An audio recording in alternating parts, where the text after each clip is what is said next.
सुराका बिन मालिक का ताक़ुब। एक तो ये हुआ कि मुदलिज कबीले का बदू सरदार सुराका बिन मालिक अपने घोड़े पे बैठ के नेज़ा लेकर आका सल्लल्लाहु अलैहि वसल्लम को पकड़ने आ गया। उसे खबर मिल चुकी थी कि आका सल्लल्लाहु अलैहि वसल्लम को पकड़ने का क्या इनाम है। उसकी बस्ती साहिली पट्टी पे थी। उसी के एक आदमी ने उसे आकर खबर दी थी कि लगता है वो जिसकी तलाश है और जिसे पकड़ने का इतना इनाम, वो दोनों सफ़ेद ऊँटनियों पे उधर जा रहे हैं। सुराका लालची था। उसने सोचा इनाम में मिले 100 सुर्ख ऊँट किसी और में क्यों तकसीम होने दे। खबर देने वाले को टाला और खुद अपने झोंपड़े के अकब से घोड़े की ओट में अपना नेज़ा लेकर निकला। घोड़ा ऊँटनियों को दूर थोड़ी जाने देता है। जमीन पथरीली थी। घोड़ा सरपट आया। करीब पहुंचने लगा तो घोड़े का पांव फिसला। सुराका घोड़े से गिर गया। उसने कमर पे बंधे फाल के तीर छुए, फाल निकाली, हट जाओ ना पीछे जाओ। मगर 100 सुर्ख ऊँट उस दिन उसे फाल से बड़े लगे। उछल के फिर घोड़े पे सवार हुआ। जितनी भी तेज वो घोड़े को दौड़ा सकता था दौड़ाया।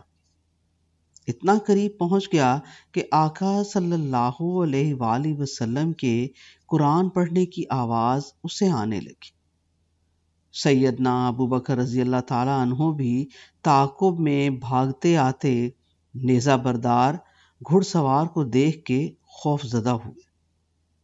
मगर फिर एक अजीब बात हुई। भागते सुराका का घोड़ा एकदम से रुका और अपनी दोनों अगली टांगें हवा में उठा के एकदम से खड़ा हो गया, जैसे किसी ने उसे आहनी हाथ से रोक लिया।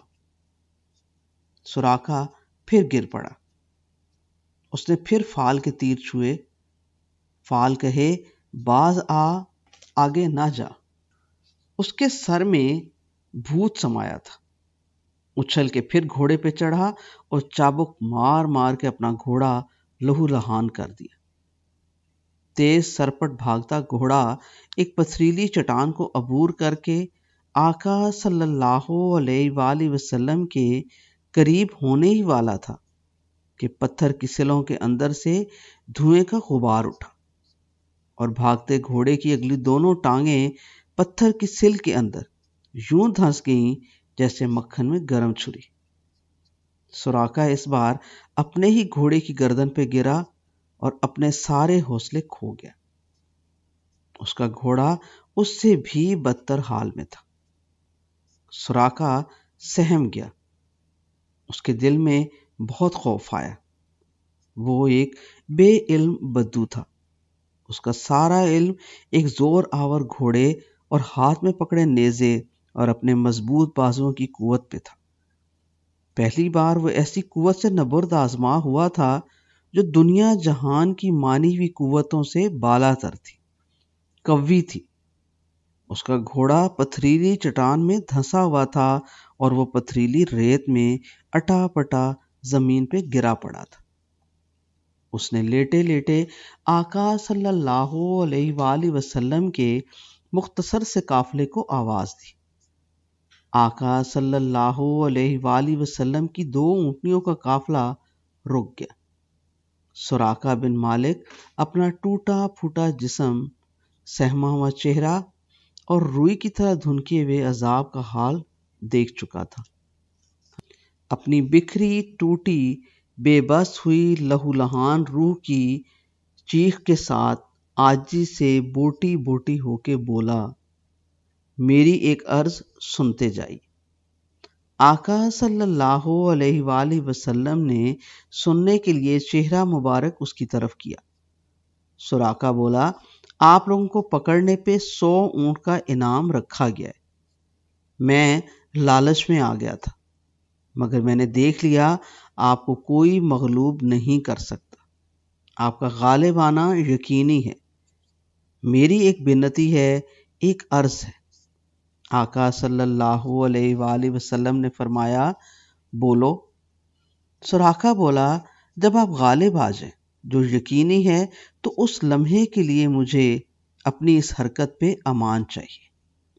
آقا صلی اللہ علیہ وآلہ وسلم خود تو امی تھے مگر اپنے غلاموں کو پڑھنے لکھنے اور کسی بھی سفر میں کاغذ قلم ساتھ لے کر چلنے کا حکم دیتے تھے۔ سیدنا ابو بکر رضی اللہ تعالیٰ عنہ کا غلام عامر بن فہیرہ رضی اللہ تعالیٰ عنہ بھی پڑھا لکھا تھا۔ اس کے پاس کاغذ کے طور پہ چمڑے کا ٹکڑا بھی تھا، قلم بھی تھا جس کی قسم خدا نے کھائی اور جس کی عظمت میں آسمان سے اپنا پہلا حکم اتارا۔ آقا صلی اللہ علیہ وآلہ وسلم کے حکم سے عامر بن فہیرہ رضی اللہ تعالیٰ عنہ نے سراقہ بن مالک کو امان دینے کا حکم نامہ لکھ کے دے دیا۔ پھر آقا صلی اللہ علیہ وآلہ وسلم سراقہ سے مخاطب ہوئے، وہ بھی کیا وقت ہوگا جب تم کسریٰ کے کنگن پہنو گے۔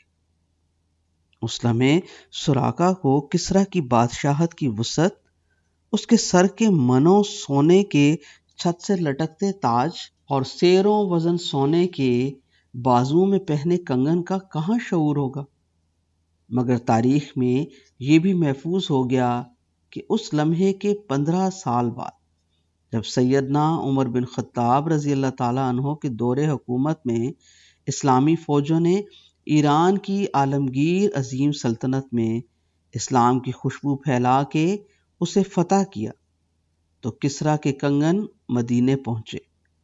سیدنا عمر بن خطاب رضی اللہ تعالیٰ عنہ کو آقا صلی اللہ علیہ وآلہ وسلم کی سراقہ سے کہی بات یاد تھی جو کہنے کو آقا صلی اللہ علیہ وآلہ وسلم نے آنے والے وقت سے کہی تھی۔ وہ بھی کیا وقت ہوگا جب تم کسریٰ کے کنگن پہنو گے۔ تو سیدنا عمر بن خطاب رضی اللہ تعالیٰ عنہ نے بدو سراقہ بن مالک کو طلب کیا اور اسے کسریٰ کے کنگن پہنا کے وقت کو دکھا دیے، وقت جس سے آقا صلی اللہ علیہ وآلہ وسلم مخاطب ہوئے تھے۔ راہ ابھی لمبی تھی، راستہ ابھی باقی تھا، راستے میں ابھی معبد کی جھگی آنی تھی جو اپنے خیمے کے باہر شیرنی کی طرح بیٹھا کرتی تھی اور جس نے اپنی زندگی کا سب سے حسین مشاہدہ ابھی کرنا تھا۔